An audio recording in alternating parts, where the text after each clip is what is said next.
अपूर्व Kumar B.A. पास करके ग्रीष्मावकाश में विश्व की महान नगरी कलकत्ता से अपने गांव को लौट रहा था।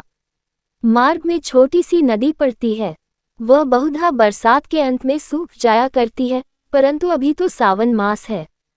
नदी अपने यौवन पर है। गांव की हद और बांस की जड़ों का आलिंगन करती हुई तीव्रता से बहती चली जा रही है।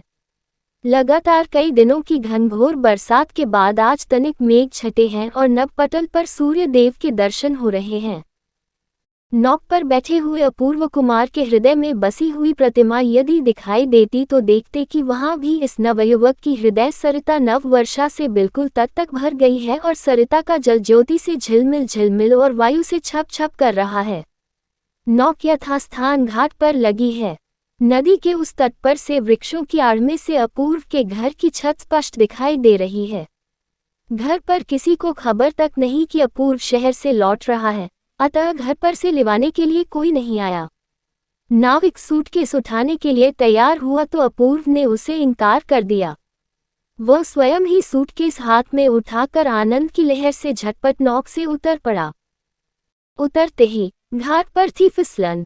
सूटकेस सहित वह दलदल में गिर पड़ा और ज्यों ही गिरा त्यों ही न जाने किधर से मोटी ऊंची हासलहरी ने आकर समीप के पीपल पर बैठी हुई चिड़ियों को उड़ा दिया। अपूर्व बहुत ही लज्जित हुआ और झटपट स्वयं को संभाल कर चहुओर देखने लगा। देखा कि घाट के एक छोर पर जहां महाजन की नौक से नई ईंटें उतारकर इकट्ठी की गई हैं, उन्हीं पर बैठी हुई एक नवयौवना हंसते हंसते लोटपोट हो रही है। अपूर्व ने पहचान लिया कि वह उसी के पड़ोसी की लाडली बेटी मृगमयी है। पहले इनका घर यहाँ से बहुत दूरी पर बड़ी नदी के तट पर था। 2-3 साल गुजरे। नदी की बाढ़ के कारण उन्हें वह स्थान छोड़कर वहां चला आना पड़ा। मृगमयी के विषय में बहुत कुछ अपवाद सुनने के लिए मिलता है। ग्रामीणवासी पुरुष तो इसे स्नेह के स्वर में पगली कहकर पुकारते हैं, लेकिन उनकी घरवालियां इसके उद्दंड स्वभाव से सर्वदा त्रस्त, चिंतित और शंकित रहा करती हैं। गांव के छोकरों के साथ ही उसका खेल होता है, क्योंकि समवयस्क लड़कियों के प्रति उसकी अवज्ञा की सीमा नहीं। बालकों के राज्य में ये लड़की एक प्रकार से शत्रु पक्ष की सेना के उपद्रव के समान सी प्रतीत होती है। पिता की लाडली बिटिया ठहरी और इसीलिए वह इतनी निर्भय रहती है। वास्तव में इस विषय में मृगमयी की माँ अपने सहेलियों के आगे हर समय अपने पति के विरुद्ध फरियाद किया ही करती, मगर फिर भी यह सोचकर कि पिता बेटी को लाड करते हैं और जब ये अवकाश के समय घर रहते हैं तो मृगमयी के नेत्रों के अश्रु उनके हृदय पटल पर बहुत ही आघात पहुंचाते हैं। वे प्रवासी पति का स्मरण करके लड़की को किसी भी तरह पीड़ा नहीं पहुंचा सकती। मृगमयी का रंग देखने में अधिक साफ नहीं है। छोटे छोटे घुंघराले केश पीठ पर आच्छादित रहते हैं। चेहरे पर बिल्कुल बचपना छाया रहता है। बड़ी बड़ी कजरारी आंखों में न तो लज्जा है, न भय और न हाव भाव में किसी प्रकार का संशय। वह लंबी, परिपुष्ट, स्वस्थ और सबल है। उसकी आयु अधिक है या कम, ये प्रश्न किसी के मन में उठता ही नहीं। यदि उठता तो ग्रामीण पड़ोसी इस बात पर माँ बाप की निंदा करते कि अभी तक ये कुंवारी ही फिर रही है। जब कभी गांव के विदेशी जमींदार की नौक आकर घाट पर लगती है तो उस दिन ग्रामीणवासी उनकी आवभगत में घबरा से जाते हैं। गृहिणियों की मुख रंग भूमि पर अकस्मात नाक के नीचे तक अवगुंठन खींच जाता है, परंतु मृगमयी न जाने कहाँ के किसी के वस्त्रों से हीन बच्चे को उठाए हुए घुंघराले केशों को पीठ पर बिखेरे जा खड़ी होती है। जिस देश में कोई शिकारी नहीं, कोई मुसीबत नहीं, उस देश की मृगी शावक की तरह निडर खड़ी हुई आश्चर्यचकित सी देखा करती और अंत में बाल संगियों के पास जाकर इस नए मानव के आचार व्यवहार के विषय में विस्तार के साथ भूमिका बांधती। हमारे अपूर्व कुमार ने अवकाश के दिनों में घर आकर इससे पहले और भी 2-4 बार इस सीमाहीन नवयौवना को देखा है और फालतू समय में, यहाँ तक कि काम के समय में भी, इसके विषय में विचार किया है। इस धरा पर बहुत से चेहरे देखने में आते हैं, पर कोई कोई चेहरा ऐसा होता है कि न कुछ कहना न सुनना, चट से मन के भीतर जाकर ऐसा बस जाता है कि उसे निकालना मुश्किल हो जाता है। केवल सौंदर्य के कारण ही ऐसा होता है सो बात नहीं, वह तो कुछ और ही है। संभवत वह है स्वच्छता। अधिकांश चेहरों पर मानव प्रकृति पूरी तौर से अपनी ज्योति से नहीं जगमगा पाती।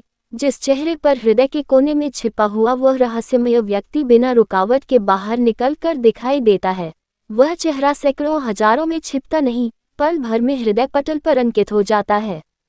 इस लड़की का चेहरे पर, आंखों पर एक चंचल और उद्दंड नारी प्रकृति सदैव स्वच्छंद और वन के दौड़ते हुए हिरन की तरह दिखाई देती रहती है, भागती फिरती रहती है, और इसलिए ऐसे सलोने चंचल मुख को एक बार देख लेने पर फिर सहज में वह भुलाए नहीं भूला। पाठकगण को ये बताने की आवश्यकता नहीं कि मृगमयी की कौतूहलता से भरी हास्य ध्वनि चाहे कितनी ही मृदु क्यों न हो, लेकिन अभागे अपूर्व के लिए वह तनिक कुछ दुखदायी ही साबित हुई। मारे लज्जा के उसका चेहरा सुर्ख हो उठा और हाथ का सूटकेस झटपट नाविक के हाथ में सौंपकर वह शीघ्रता से अपने घर की ओर चल दिया।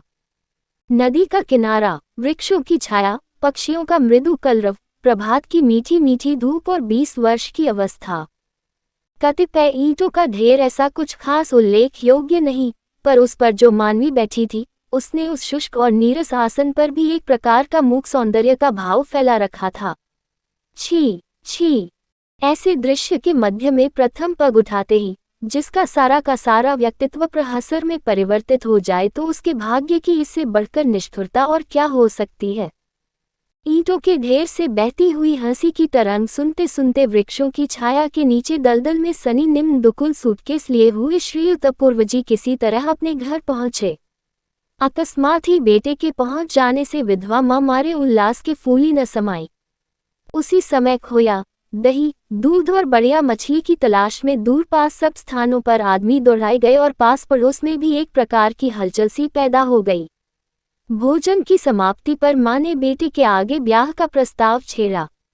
अपूर्व इसके लिए तैयार था ही, कारण ये प्रस्ताव बहुत पहले से ही पेश था, केवल अपूर्व तनिक कुछ नई रोशनी के चक्कर में आकर हट कर बैठा था कि बी.ए. पास किए बिना विवाह हरगिज नहीं कर सकता इत्यादि। अब तक उसकी माँ उसके पास होने की ही राह देख रही थी, सो अब किसी प्रकार की आपत्ति उठाने के मायने हैं कि झूठी बहानेबाजी। अपूर्व ने कहा, पहले लड़की तो देखो, फिर देखा जाएगा।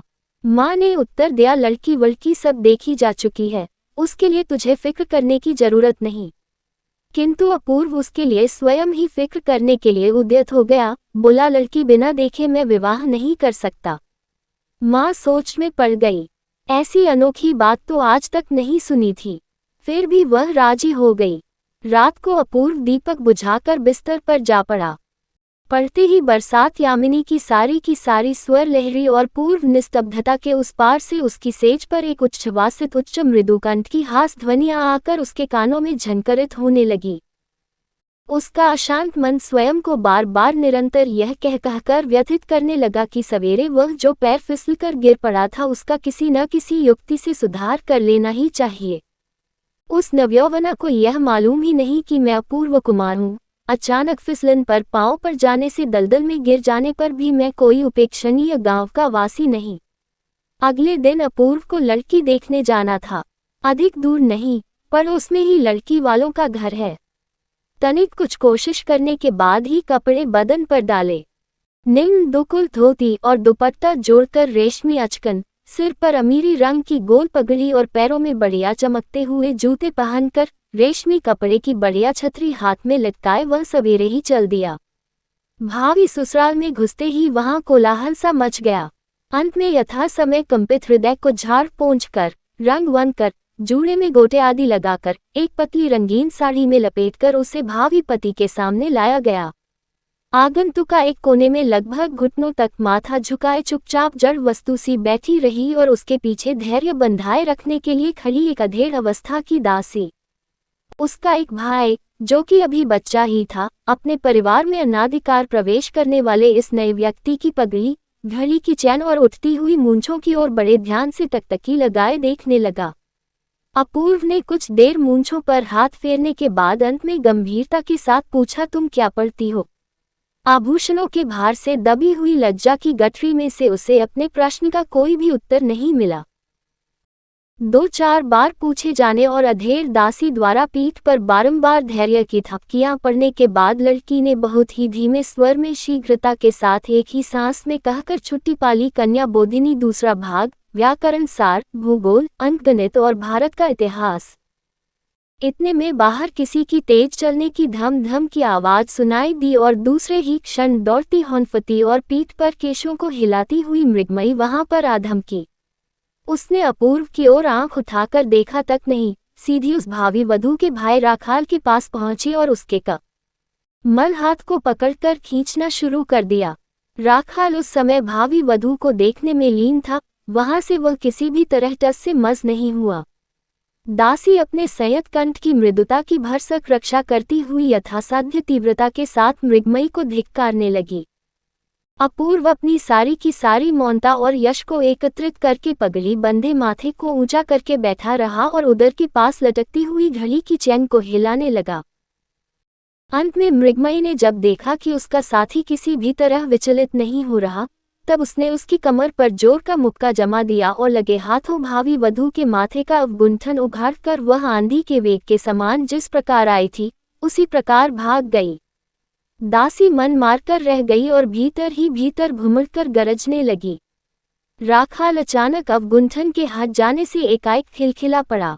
इस खुशी में कमर पर पड़े मुक्के की चोट को भी उसने महसूस नहीं किया, कारण ऐसा लेन देन अक्सर हुआ ही करता था, इससे किसी प्रकार की आज नवीनता नहीं थी। इसके लिए एक दृष्टांत ही बहुत है। एक दिन की बात है, मृगमयी के केश तक पीठ तक बड़े थे। राखाल ने अचानक पीछे से आकर कैंची से उसके बाल काट दिए। इस पर मृगमयी को बहुत क्रोध आया और उसने चट से राखाल के हाथ से कैंची छीनकर अपने शेष केश बड़ी निर्दयता से कतर कतर कर उसके मुंह पर दे मारे। मृगमयी के घुंघराले केशों के गुच्छे डाली से गिरे हुए काले अंगूरों के गुच्छों की तरह धरा पर गिर पड़े। इन दोनों में शुरू से ही इस प्रकार की प्रणाली प्रचलित थी। इसके बाद वह शांत सभा अधिक देर तक न चल सकी। गठरी सी बनी भावी वधू अपने को बड़ी कठिनता से लंबी बनाकर दासी के साथ घर के भीतर चली गई। अपूर्व अपनी मूंछों पर हाथ फेरता हुआ उठ खड़ा हुआ। बाहर जाकर देखा कि उसका बढ़िया नया जूता वहां से गायब है। बहुत प्रयत्न करने पर भी इस बात का पता नहीं लगा कि जूते कौन ले गया और कहाँ गए। घर वाले सभी बड़े परेशान से हुए और अपराधी के नाम पर अपशब्दों की बौछार होने लगी। जब किसी प्रकार भी जूतों का पता नहीं लगा, तो अंत में विवश होकर घर के मालिक की फटी पुरानी ढीली चट्टी पहनकर पतलून पगड़ी से सुसज्जित अपूर्व गांव के कीचड़ वाले रास्ते को बहुत सावधानी के साथ पार करता हुआ घर की ओर चल दिया। तालाब के किनारे सुनसान पथ पर पहुंचते ही सहसा फिर उसे वही जोर का परिहासात्मक स्वर सुनाई दिया, मानो वृक्ष और पल्लवों की ओट में से कौतुकप्रिया बन देवी ही अपूर्व की उन पुरानी चटियों को देखकर एकाएक हंस पड़ी हो। अपूर्व कुछ लज्जित सा होकर ठिठक गया और इधर उधर दृष्टि फेंककर देखने लगा। इतने में सघन झाड़ियों में से निकलकर किसी निर्लज अपराधिनी ने उसके सामने नए जूते रख दिए और चट से बाहर जाने के लिए उद्यत हुई कि अपूर्व ने उसके दोनों हाथ पकड़कर अपनी कैद में ले लिया। मृगमयी ने यथाशक्ति टेढ़ी तिरछी होकर पूरी शक्ति का प्रयोग करके भागने का बहुत प्रयत्न किया, लेकिन सब व्यर्थ। घुंघराले केशों से घिरे हुए उसके गोल मटोल चेहरे पर सूर्य की किरणें वृक्षों की डालियों और पल्लवों में छन छन कर पड़ने लगी। कौतूहलता से वशीभूत होकर कोई पथिक जिस प्रकार दिवाकर की किरणों से चमकती हुई स्वच्छ चंचल निर्झरनी की ओर झुककर टकटकी लगाए उसकी तली को देखता रहता है, ठीक उसी तरह अपूर्व ने मृगमयी के ऊपर उठे चेहरे पर तनिक झुककर उसकी खंजन सी चंचल आंखों के भीतर गहरी दृष्टि फेंककर देखा और फिर बहुत धीमे से उसे अपनी मुट्ठियों के बंधन से मुक्त कर दिया। अपूर्व क्रोधित मुद्रा में मृगमयी को पकड़कर मारता तो उससे तनिक भी अचंभा न होता, किंतु इस प्रकार सुनसान पथ में इस अनोखी सजा का वह कुछ अर्थ ही न समझ सकी। नर्तन करती हुई प्रकृति नटी के नूपुरों की झनकार की भांति फिर वही हास्य ध्वनि उस नीरव पथ में गूंज उठी और चिंतातुर अपूर्व धीरे धीरे पग उठाता हुआ घर की ओर चल दिया। अपूर्व उस दिन अनेक प्रकार के बहाने बना बनाकर न तो घर के अंदर गया और न मां से भेंट की। किसी के यहाँ भोज का निमंत्रण था, वही खाया। अपूर्व जैसा पढ़ा लिखा और भावुक नवयुवक एक मामूली पढ़ी लिखी लड़की के मुकाबले अपने छिपे हुए गौरव का बखान करने और उसे आंतरिक महत्ता का पूर्ण परिचय देने के लिए क्यों इतना आतुर हो उठा, ये समझना बहुत कठिन है। एक निरी गांव की चंचल बाला ने उसे मामूली नवयुवक समझ ही लिया तो क्या हो गया। और उसने पल भर के लिए अपूर्व का परिहास करके और फिर उसके अस्तित्व को किसी ताक पर रखकर राखाल नाम के अबोध बच्चे के साथ खेलने के लिए इच्छा प्रकट की, तो उसमें अपूर्व का बिगड़ ही किया गया। इन बच्चों के सामने उसे प्रमाणित करने की आवश्यकता ही क्या है कि वह विश्वदीप मासिक पत्र में पुस्तकों की समालोचना लिखा करता है और उसने सूटकेस में एसेंस, जूते, रूबिनी के कैम्फर, पत्र लिखने के रंगीन कागज और रमोनियम शिक्षा पुस्तक के साथ एक पूरी लिखी हुई प्रेस कॉपी यामिनी के गर्भ में भावी उषा की तरह प्रज्वलित होने की राह देख रही है। पर मन को समझना कठिन है, कम से कम इस देहाती चंचल लड़की के सामने श्री अपूर्वा कुमार B.A. हार मानने के लिए किसी प्रकार भी तैयार नहीं। संध्या को अपूर्व जब घर के भीतर पहुंचा तो उसकी मां ने पूछा, क्यों रे, लड़की देख आया? कैसी है, पसंद है न? अपूर्व ने कुछ लजाते हुए उत्तर दिया, हाँ देख तो आया माँ, उनमें से मुझे एक ही लड़की पसंद है। माँ ने तनिक कुछ आश्चर्यचकित स्वर में पूछा, तूने कितनी लड़कियां देखी थी वहां? अंत में 2-4 प्रश्नोत्तर के बाद माँ को मालूम हुआ कि उसके लड़के ने पड़ोसिन शारदा की लड़की मृगमयी पसंद की है। इतना पढ़ लिखकर भी ये पसंद। परिणाम ये निकला कि कमबख्त अड़ियल टट्टू की तरह गर्दन टेढ़ी करके कुछ पीछे को उठकर कह बैठी, मैं ब्याह नहीं करूंगी, जाओ। इस पर भी उसे ब्याह करना ही पड़ा। उसके बाद अध्ययन शुरू हुआ। अपूर्व की मां के घर जाकर एक ही रात में मृगमयी की अपनी सारी दुनिया ने बेड़ियां पहन ली। सास ने वधू का सुधर करना आरंभ कर दिया। बहुत ही कठोर मुद्रा बनाकर उससे बोली, देखो बेटी, अब तुम नन्ही बच्ची नहीं रही, हमारे घर में ऐसी बेहाय नहीं चल सकेगी। सास ने यह बात जिस भाव से कही, मृगमयी ठीक उसे उसी रूप में न समझ सकी। उसने विचारा कि इस घर में यदि न चले तो शायद कहीं दूसरी जगह जाना पड़ेगा। मध्याह्न के बाद वह घर में नहीं दिखाई दी। कहाँ गई, शोर मच गया, धूम शुरू हुई। अंत में विश्वासघातक राखाल ने उसके गुप्त स्थान का पता बताकर उसे कैद करवा ही दिया। वह बड़ वृक्ष के नीचे श्री राधाकांत जी के टूटे रथ में जाकर छिप गई थी। सभी के सामने माँ ने और पास पड़ोस की गृह स्त्रियों ने उसे कितना डांटा, फटकारा और लज्जित किया, इसकी कल्पना स्वयं आप ही बना ले तो अच्छा हो। रात्रि को खूब घनघोर घटाएं छा गईं और रिमझिम रिमझिम मेघ बरसने लगा। अपूर्व ने धीरे से मृगमयी के पास शैया पर जाकर उसके कान में धीमे स्वर में कहा, मृगमयी, क्या तुम मुझे प्यार नहीं करती? मृगमयी ने तत्काल ही कड़क उत्तर दिया, नहीं, मैं तुम्हारे से हरगिज प्यार नहीं कर सकती। मानो उसने सारी गुस्से की पोटली अपूर्व के माथे पर दे मारी। अपूर्व ने खिन्न स्वर में पूछा, क्यों, मैंने तुम्हारा क्या बिगाड़ा है? इस दोष की संतोषजनक कैफियत देना तो कठिन है। अपूर्व ने मन ही मन कहा, इस विद्रोह मन को जैसे भी बने वश में करना ही होगा। अगले रोज सास ने मृगमयी में विद्रोह भाव के सब लक्षण देखकर उसे अंदर के कोठे में बंद कर दिया। पिंजरे में फंसी नई चिड़िया की तरह पहले तो वह कोठे के अंदर फड़फड़ाती रही। अंत में जब कहीं से भी भागने का कोई मार्ग दिखाई न दिया तो हताश, क्रोध से उन्मत्त हो बिछौने की चादर की दांत से धज्जियां उड़ा दी और धरा पर औंधी गिर पड़ी और मन ही मन पिता की याद करके रोने चिल्लाने लगी। ठीक इस समय धीरे से कोई उसके समीप जाकर बैठ गया। बड़े स्नेह से उसके धूल धूसरित केशों को कपोलों पर से एक ओर हटा देने का प्रयत्न करने लगा। मृगमयी ने बड़े जोर से अपना सिर हिलाकर उसका हाथ हटा दिया। अपूर्व ने उसके कानों के पास अपना मुंह ले जाकर बहुत ही कोमल स्वर में कहा, मैंने चुपके से द्वार खोल दिया है, चलो अपने पीछे के बगीचे में आ जाएं। मृगमयी ने जोर से सिर हिलाते हुए कहा, नहीं। अपूर्व ने उसकी ठोड़ी पकड़कर उसका मुंह ऊपर को उठाना चाहा और बोला, एक बार देखो तो सही कौन आया है। राखाल धरा पर औंधी लेटी हुई मृगमयी को घूरता हुआ हतबुद्धि ही द्वार पर खड़ा था। मृगमयी ने बिना मुंह उठाए ही अपूर्व का हाथ झटककर अलग कर दिया। अपूर्व ने कहा, देखो राखाल तुम्हारे साथ खेलने आया है, इसके साथ खेलने नहीं जाओगी। उसने कुपित स्वर में कहा, नहीं। राखाल ने भी देखा कि मामला कुछ संगीन है। वह किसी प्रकार वहां से निकल जान बचाकर भाग गया। अपूर्व चुपचाप बैठा रहा। अब मृगमयी अश्रु बहाकर सो गई। तब वह चुपके से उठा और द्वार की सांकल चढ़ा दबे पांव वहां से चल दिया। इसके अगले ही रोज मृगमयी को पिता की एक चिट्ठी मिली। उसमें उन्होंने प्राणप्यारी बेटी मृगमयी के ब्याह में न आने के कारण विलाप करके अंत में नव दंपति को शुभ आशीष दिया था। मृगमयी ने सास माँ के पास जाकर कहा, मैं पिताजी के पास जाऊंगी। सास माँ ने अनायास ही वधू की इस असंभव प्रार्थना को सुनकर उसे फटकार दिया। बोली, पिता का कहीं ठौर ठिकाना भी है कि ऐसे ही पिताजी के पास जाएगी? तेरा तो हर काम दुनिया से निराला ही है। लाड़ मुझे पसंद नहीं। वधू ने कोई उत्तर नहीं दिया।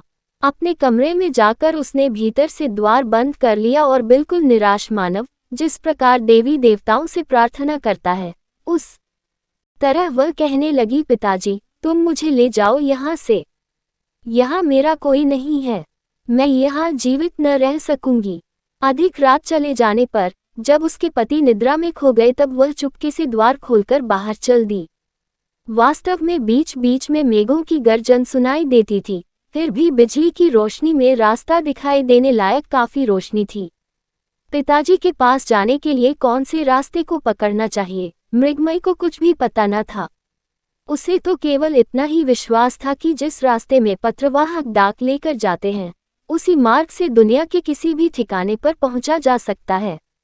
मृगमयी भी उसी रास्ते पर चलती रही। चलते चलते उसके शरीर का चूरा हो गया। रात्रि का लगभग अंतिम पहर भी खत्म हो चला। सुनसान वन में जबकि दो चार पक्षी पंख हिला हिलाकर अनिश्चित स्वर में बोलना चाहते थे और समय का पूर्ण निर्णय न कर सकने के कारण दुविधा में फंस चुप रह जाते थे, उस समय मृगमयी सड़क के किनारे नदी के तट पर के बाजार में पहुंची। इसके बाद वह विचार कर रही थी कि अब किस ओर चलना चाहिए। इतने में उसे परिचित झमझम शब्द सुनाई दिया। थोड़ी देर में कंधे पर चिट्ठियों का थैला लटकाए हौंफता हुआ पत्रवाहक खट आ पहुंचा। मृगमयी जल्दी से उसके पास जाकर करुण स्वर में बोली, कुशीगंज में पिताजी के पास जाऊंगी, तुम मुझे साथ ले चलो ना। उसने उत्तर दिया, कुशीगंज कहाँ है इसका मुझे नहीं मालूम। छोटा सा उत्तर देकर वह घाट पर जा पहुंचा और घाट पर बंधी हुई डाक की नौक में बैठकर नाविक को जगाकर नौक खुलवा दी। उस समय उसे किसी पर दया करने या पूछताछ करने की फुर्सत नहीं थी। देखते देखते बाजार और घाट सजग हो गए। मृगमयी ने घाट पर पहुंचकर एक नाविक से कहा, मुझे कुशीगंज पहुंचा सकोगे? उस नाविक ने उत्तर देने से पहले ही बगल की नौक पर से कोई बोल उठा, अरे कौन है? मृगी बिटिया, तू यहाँ कैसे आई? मृगमयी ने व्यग्रता से उत्तर दिया, बनमाली, मैं पिताजी के पास कुशीगंज जाऊंगी, तू अपनी नौक पर मुझे ले चल। बनमाली उसके गांव का ही नाविक था। वह उस उच्छृंखल मानवी को भली भांति पहचानता था। उसने पूछा, बाबूजी के पास जाएगी बिटिया? बड़ी अच्छी बात है, चल मैं तुझे पहुंचा दूं। मृगमयी नौक पर जा बैठी। नाविक ने नौक छोड़ दी। मेघों ने अश्रु बहाना शुरू कर दिया। सावन भादों के समान पूरी चढ़ी हुई नदी के थपेड़े नौक को जोर से हिलाने लगे। मृगमयी का सारा शरीर थकावट और नींद के मारे टूटने सा लगा। आंखें नींद से बोझल हो गईं और वह आंचल बिछाकर लेट रही और लेटते ही वह चंचल नवयौवना नदी के हिंडोले में प्रकृति की स्नेह छाया में पालित शिशु की तरह बेधड़क सो गई। आंख खुली तो देखा कि वह अपनी ससुराल में पड़ी सो रही है। उसे जगते देख महरी बड़बड़ाने लगी। उसका बड़बड़ाना सुनकर सास माँ भी आ पहुंची और जो मन में आया वह कहा। मृगमयी आंखें फाड़ फाड़ कर शांत हो उनके मुख की ओर देखती रही। अंत में सास माँ ने भी जब उसके पिता की शिक्षा पर व्यंग करना शुरू कर दिया तब मृगमयी ने जल्दी से उठ बगल की कोठरी में घुसकर अंदर से द्वार बंद कर लिया। अपूर्व ने लाज को बिल्कुल ही ताक पर रखकर माँ से कहा, माँ, वधू को 2-4 दिन के लिए उसके घर ही भेज देने में कोई हर्ज की बात नहीं। माँ ने अपूर्व को बुरी तरह आड़े हाथों लिया। बोली, न पूते, दुनिया में इतनी लड़कियां होते हुए भी न जाने कहाँ से छांक छांक के ऐसी हरजाल को मेरी छाती पर डाल दिया। इस प्रकार के कटु शब्द अपूर्व को निर्दोष होते हुए भी सुनने पड़े। उस रोज सारे दिन घर के बाहर बूंदा बांदी और अंदर अश्रु की वर्षा होती रही। अगले रोज अर्धरात्रि को अपूर्व ने मृगमयी को धीरे से जाकर पूछा, मृगमयी, क्या तुम अपने पिताजी के पास जाना चाहती हो? मृगमयी ने चौंक कर जल्दी से अपूर्व का हाथ पकड़कर कृतज्ञ कंठ से उत्तर दिया, हाँ। तब अपूर्व ने चुपके से कहा, तो चलो हम दोनों चोरी चोरी भाग चलें। मैंने घाट पर नौ प्रबंध कर रखा है। मृगमयी ने इस बार कृतज्ञ दृष्टि से अपूर्व की ओर देखा और उसके बाद तत्काल ही उठ कपड़े बदल चलने के लिए उद्यत हो गई। अपूर्व ने मां को किसी प्रकार की फिक्र न हो इसलिए एक पत्र लिखकर रख दिया और रात्रि के नीरव पहर में घर से निकल पड़े। मृगमयी ने उस नीरव और शांत अंधेरी में पहली ही बार अपने मन से पूर्ण अवस्था एवं विश्वास के साथ पति का हाथ पकड़ा। उसके अपने ही हृदय का उद्वेग उस स्पर्श मात्र से अपूर्व की नसों में भी संचारित होने लगा। नौक उसी रात्रि के नीरव पहर में वहां से चल दी। अकस्मात खुशी के होते हुए भी मृगमयी को बहुत जल्दी ही नींद ने आ दबाया। अगले रोज आनंद ही आनंद था। दोनों ओर कितने ही बाजार, खेत और जंगल दिखाई दे रहे थे। इधर उधर कितनी ही नौकाएं आ जा रही थीं। मृगमयी उन्हें देखकर पूछने लगी, नौक पर क्या है? ये लोग कहाँ से आ रहे हैं? इस स्थान को क्या कहते हैं? ये सवाल ऐसे पेचीदा थे जो अपूर्व ने कभी कॉलेज की किताबों में कहीं नहीं पढ़े थे और उसके कलकत्ता जैसी महानगरी के तजुर्बे के बाहर थे। फिर भी उसके मन को संतुष्ट करने के लिए जो भी उत्तर दिए थे वे सब मृगमयी को बहुत अच्छे लगे थे। दूसरी संध्या को नौक कुशीगंज के घाट पर जा लगी। पास में ही टीन के एक छोटे से झोपड़े में मैली सी धोती बांधे कांच की भद्दी लालटेन जला, छोटे से डेस्क पर एक चमड़े की जिल्द वाला बड़ा सा रजिस्टर रखकर नंगे बदन स्टूल पर बैठे ईशानचंद्र कुछ लिख पढ़ रहे थे। इसी समय इस नव दंपति ने झोपड़े में प्रवेश किया। मृगमयी ने पुकारा, पिताजी। उस झोपड़ी में आज तक ऐसी मृदु ध्वनि इस प्रकार से पहले और कभी नहीं सुनाई दी थी। ईशान के नेत्रों से टप टप आंसू गिरने लगे। उस समय वे निश्चय न कर सके कि उन्हें क्या करना चाहिए। उनकी बिटिया और दामाद मानो साम्राज्य के युवराज और युवरागी हैं। यहाँ पत्सन के ढेर के बीच में उनके बैठने लायक स्थान कैसे बनाया जा सकता है? इसी के निर्णय हेतु उनकी भटकती हुई बुद्धि और भी भटक गई और खाने पीने का प्रबंध, ये भी दूसरी चिंता की बात थी। निर्धन बाबू अपने हाथ से दाल भात पकाकर किसी प्रकार पेट भर लेता है, पर आज इस खुशी के अवसर पर क्या खिलाए और क्या करे? मृगमयी पिता को असमंजस में देखकर फौरन बोली, पिताजी, आज हम सब मिलकर रसोई तैयार करेंगे। अपूर्व ने इस नवीन प्रस्ताव पर उत्साह प्रकट किया। उस छोटी सी झोपड़ी में स्थान की कमी, आदमी की कमी और अन्न की बहुत कमी थी। लेकिन छोटे से छिद्र में से जिस प्रकार फव्वारा चौगुने वेग से छूटता है, उसी प्रकार निर्धनता के सूक्ष्म सुराख से खुशी का फव्वारा तीव्रता से छूटने लगा। इसी प्रकार 3 दिन बीत गए। दोनों समय नियमित रूप से स्टीमर आता, यात्रियों का आना जाना और शोरगुल सुनाई देता था, लेकिन संध्या के समय नदी का तट बिल्कुल सुनसान हो जाता था। तब अपूर्व एक अनोखी स्वतंत्रता का अनुभव किया करता था। तीनों मिलकर कहीं कहीं रसोई तैयार किया करते थे। उसके बाद नई नई चूड़ियों से भरे हाथों से उसका परोसा जाना, श्वसुर और जमाता का सम्मिलित रूप से भोजन करना और नई गृहिणी के भोजन की त्रुटियों पर परिहास किया जाना, इस पर मृगमयी का अभिमान करना, इन सब बातों से सबका मन पुलकित हो उठता था। अंत में अपूर्व ने कहा कि अब अधिक दिन ठहरना उचित नहीं। मृगमयी ने कुछ और दिन ठहरने की प्रार्थना की, लेकिन ईशान बाबू ने कहा, नहीं, अब नहीं। विदा बेला पर बिटिया को छाती से लगा। उसके माथे पर स्नेहसिचित हाथ को रखकर अश्रु मिश्रित स्वर में ईशानचंद्र ने कहा, बिटिया, तू अपनी ससुराल में ज्योति जगाना, लक्ष्मी बनकर रहना, जिससे मेरे में कोई दोष न निकाल सके। मृगमयी अश्रु बहाती हुई अपने पति के साथ विदा हो गई और ईशान बाबू अपनी उसी झोंपड़ी में लौटकर उसी पुराने नियम के अनुसार माल तोलकर दिन पर दिन और मास पर मास बिताने लगे। दोनों अपराधियों की युगल जोड़ी अब घर पहुंची तो मां गंभीर बनी रही, किसी से कुछ बात नहीं की। मां की ओर से किसी के व्यवहार में कोई दोष ही प्रदर्शित नहीं किया गया कि जिसकी सफाई के लिए दोनों में से कोई कुछ प्रयत्न करता। इस शांत अभियोग ने, इस मूक अभियान ने पर्वत की तरह सारी घर गृहस्थी को अटल होकर दबा रखा। जब ये सहन शक्ति से बाहर की बात हो गई तो अपूर्व ने कहा, माँ, कॉलेज खुल गया है, अब मुझे कानून पढ़ने जाना है। माँ ने कुछ उदासीनता प्रकट करते हुए कहा, बहू का क्या करोगे? अपूर्व ने कहा, यही रहेगी। माँ ने उत्तर दिया, ना बेटा, यहाँ पर उसकी जरूरत नहीं। उसे तुम अपने साथ ही लेते जाओ। अपूर्व ने अभिमान पीड़ित स्वर में कहा, जैसी इच्छा। कलकत्ता लौटने की तैयारी मां करने लगी। लौटने के एक दिन पहले रात को अपूर्व जब अपने कमरे में विश्राम के लिए गया तो देखा कि मृगमयी शैया पर पड़ी रो रही है। अनायास ही उसके हृदय को चोट पहुंची। व्यक्त स्वर में बोला, मृगमयी, मेरे साथ महानगरी चलने को मन नहीं चाहता क्या? मृगमयी ने उत्तर दिया, नहीं। अपूर्व ने पुनः पूछा, क्या तुम मुझसे प्रेम नहीं करती? इस प्रश्न का कुछ भी उत्तर न मिला।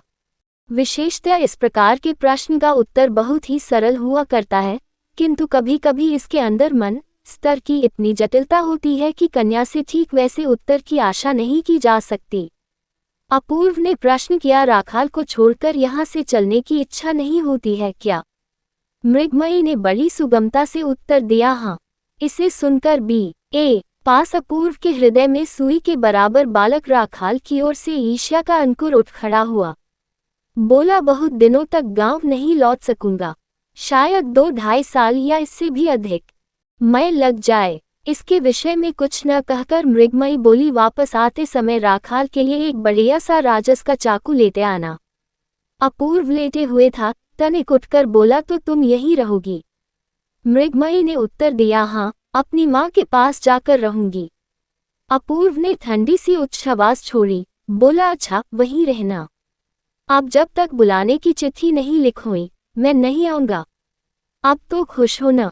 मृगमयी ने इस प्रश्न का उत्तर देना व्यर्थ समझा और सोने लगी, किंतु अपूर्व को नींद नहीं आई। तकिया ऊंचा किए उसके सहारे बैठा रहा। रात्रि के अंतिम पहर में सहसा चंद्रमा दिखाई दिया और उसकी चांदनी बिस्तर पर आकर फैल गई। अपूर्व ने उस रोशनी में मृगमयी के चेहरे की ओर देखा।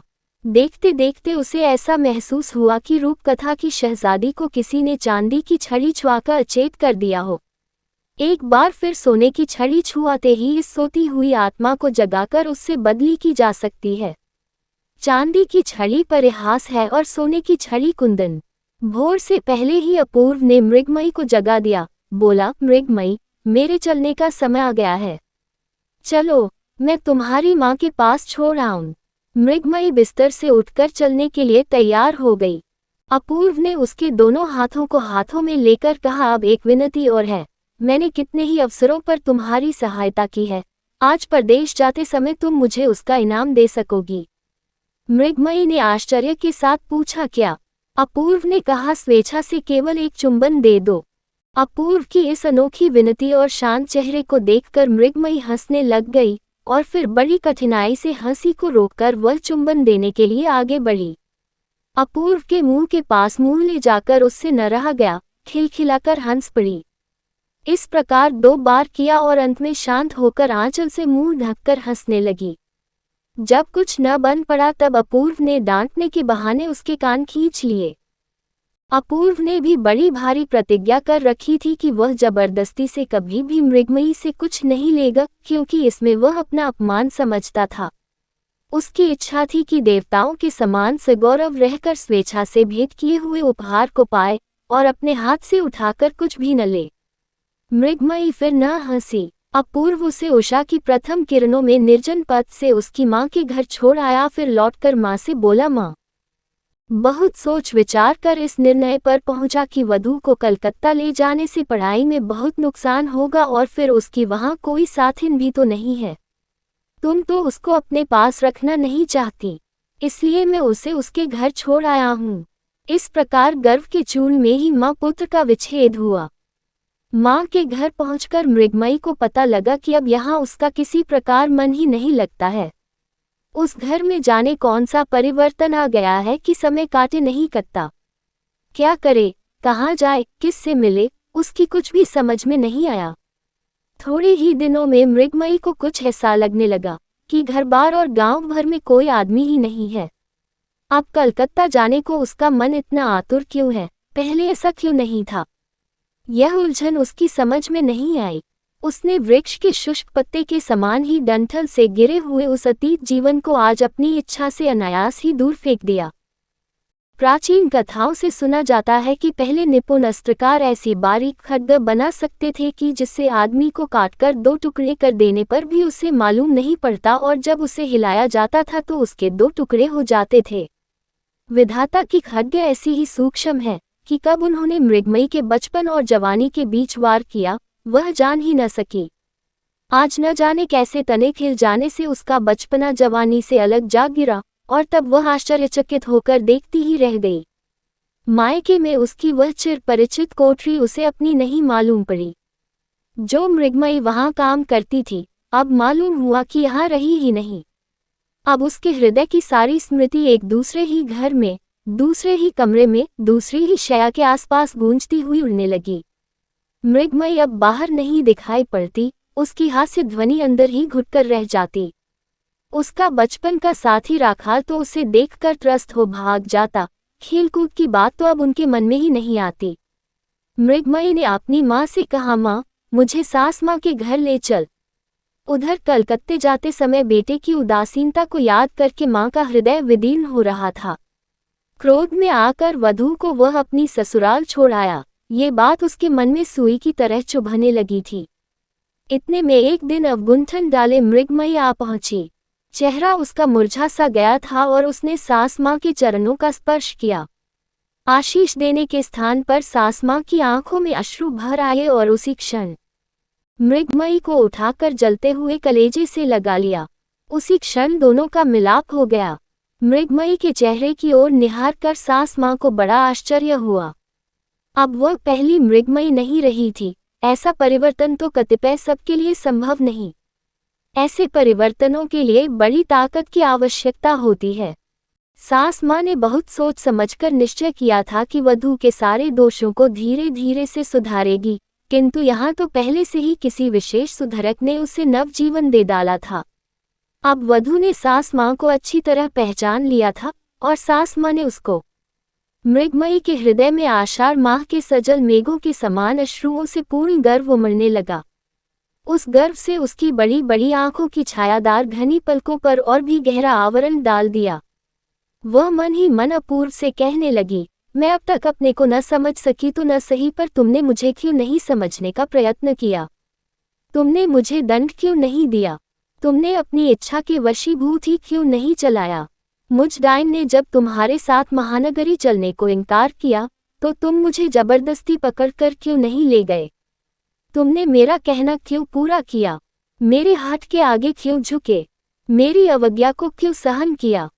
इसके उपरांत फिर उसे उस दिन की याद आए, पहले पहल जिस दिन अपूर्व सवेरे तालाब के किनारे सुनसान रास्ते में उसे बंदी बनाकर मुंह से कुछ न कहकर केवल उसके मुख की ओर निहारता रहा था।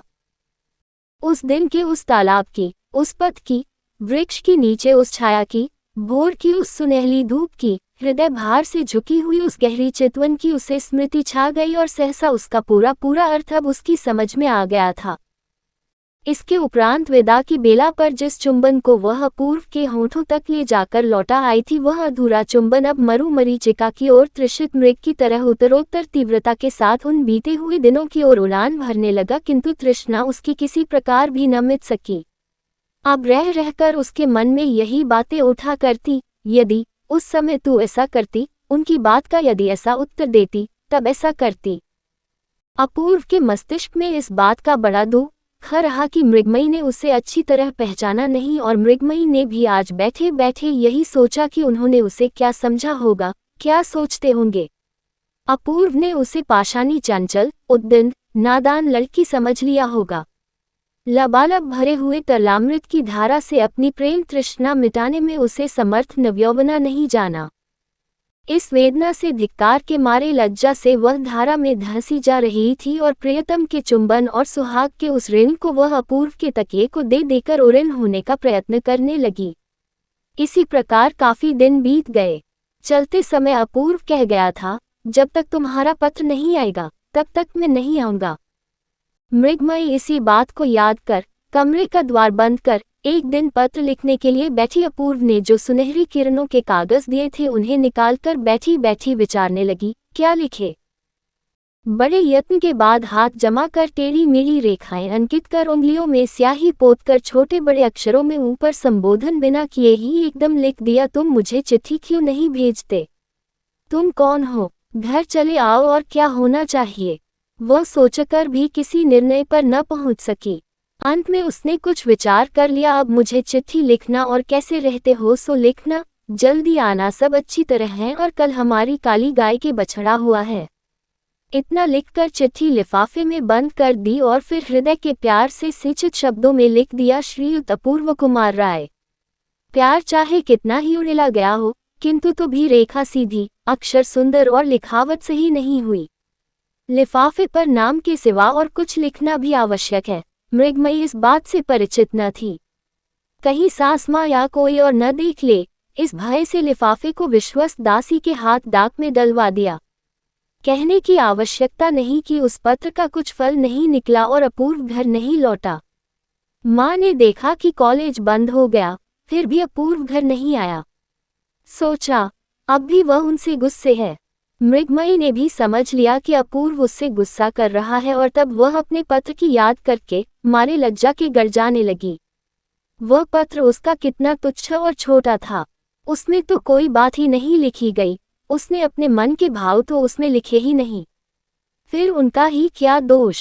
ये सोच सोचकर वह तीर बिंधे शिकार की तरह भीतर ही भीतर तड़पने लगी। दासी से उसने बार बार पूछा, उस पत्र को तू डाक में डालाई थी? दासी ने उसे कितनी ही बार समझाया, हाँ बहूजी, मैं खुद चिट्ठी को डिब्बे में डालाई हूँ। बाबूजी को वह मिल भी गई होगी। अंत में अपू वह की माँ ने मृगमयी को पास बुलाकर पूछा, बहू, वह बहुत दिनों से घर नहीं आया, मन चाहता है कि कलकत्ता जाकर उसे देख आऊं, क्या तुम साथ चलोगी? मृगमयी जबान से कुछ न कह सकी, परंतु स्वीकृति रूप में सिर हिला दिया और अपने कमरे में जाकर तकिए को छाती से लगाकर इधर से उधर करवटें बदलकर हृदय के आवेश को दबाकर हल्की होने का प्रयत्न करने लगी और इसके बाद भावी आशंका के विषय में सोचकर रोने लगी। अपूर्व को सूचित किए बिना ही दोनों उसकी शुभकामना चाहती हुई कलकत्ता को चल दी। अपूर्व की मां कलकत्ते में अपने दामाद के यहाँ ठहरी। उसी दिन संध्या को अपूर्व मृगमयी के पत्र की आस छोड़कर और वचन को भान करके स्वयं ही पत्र लिखने के लिए बैठा था, तभी उसे जीजाजी का पत्र मिला कि तुम्हारी माँ आई है, जल्दी आकर मिलो और रात को भोजन यही करना, समाचार सब ठीक है। इतना पढ़ने पर भी उसका मन किसी अमंगल सूचना की आशंका कर घबरा उठा। वह तुरंत ही कपड़े बदल जीजाजी के घर की ओर चल दिया। मिलते ही उसने माँ से पूछा, माँ सब मंगल तो है? माँ ने कहा, सब देवी की कृपा है। छुट्टियों में तू घर क्यों नहीं आया, इसीलिए मैं तुझे लेने आई हूँ। अपूर्व ने कहा, मेरे लिए इतनी तकलीफ उठाने की क्या जरूरत थी माँ? मैं तो कानून की परीक्षा के कारण। ब्यालू करते समय दीदी ने पूछा, भैया उस समय भाभी को तुम साथ ही क्यों नहीं लेते आए? भैया ने गंभीरता के साथ कहा, कानून की पढ़ाई थी दीदी। जीजा ने हंसकर कहा, ये सब तो बहाना है, असल में हमारे डर से लाने की हिम्मत नहीं पड़ी। दीदी बोली, बड़े डरपोक निकले भैया, कहीं इस डर से बुखार तो नहीं चढ़ा? इस तरह हंसी मजाक चलने लगा, परंतु अपूर्व वैसे ही उदासीन बना रहा। माँ जब कलकत्ते आई तब मृगमयी भी चाहती तो वह भी कलकत्ते आ सकती थी, पाषाणी कहीं की। इस प्रकार सोचते सोचते उसे सारा मानव जीवन व्यर्थ सा प्रतीत होने लगा। ब्यालू के बाद बड़ी जोर की आंधी आए और बहुत तेज वर्षा होने लगी। दीदी ने कहा, भैया आज यहीं रह जाओ। अपूर्व ने कहा, नहीं दीदी, मुझे जाना ही होगा, बहुत सा काम पड़ा है। जीजा ने कहा, ऐसी रात में तुम्हें क्या काम है? एक रात को ठहर ही जाओगे तो कौन सा काम बिगड़ जाएगा? बहुत कहने सुनने के उपरांत अनिच्छा से अपूर्व को उस रात दीदी के पास ठहरना पड़ा। राजी हो जाने पर दीदी ने कहा, भैया तुम थके हुए दिखाई देते हो, अब चलकर आराम कर लो। अपूर्व की यही इच्छा थी कि शैया पर अंधेरे में अकेले जाकर सो रहे तो उसकी जान बचे। बातें करना भी तो उसे बुरा लगता था। सोने के लिए जिस कमरे के द्वार तक उसे पहुंचाया गया, वहां जाकर देखा कि भीतर अंधकार छाया था। दीदी ने कहा, डरो मत भैया, हवा से बत्ती बुझ गई मालूम होती है, दूसरी बत्ती लिए आती हूँ। अपूर्व ने कहा, नहीं दीदी, अब उसकी आवश्यकता नहीं है। मुझे अंधेरे में ही सोने की आदत है। दीदी के चले जाने पर अपूर्व अंधकार से भरे कमरे में सावधानी के साथ शैया की ओर बढ़ा।